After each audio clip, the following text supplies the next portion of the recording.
BTS. আজকে আমি কথা বলবো বিটিএস দেরকে নিয়ে। দয়া করে ভিডিওটা দেখার সাথে সাথে ভিডিওটা একটা শেয়ার করবেন, তাহলে অনেকে ভিডিওটা দেখতে পারবে। যাই হোক, আপনি কি বিটিএস ফ্যান? যদি আপনি বিটিএস ফ্যান হয়ে থাকেন তাহলে হয়তো বা আমার এই কথাগুলো শুনলে আপনার কাছে অনেক খারাপ লাগতে পারে। আর যদি আপনি বিটিএস ফ্যান না হয়ে থাকেন তাহলে অবশ্যই এই ভিডিও কমেন্ট করে জানাবেন আপনি বিটিএস ফ্যান কিনা।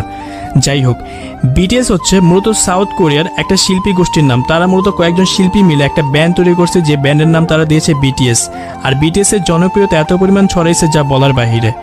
বাংলাদেশে তাদের জনপ্রিয়তা অনেক বেশি। আপনি কি জানেন বাংলাদেশে তাদের যে জনপ্রিয়তা আছে, তাদের যে ফ্যান ফলোয়ার আছে, সেই ফ্যান ফলোয়ারের ভিতরে 80% হচ্ছে মেয়ে। ভাবা যায়? আর 20% হচ্ছে ছেলে। আমি জানি না কোন ছেলেরা তাদের ফ্যান।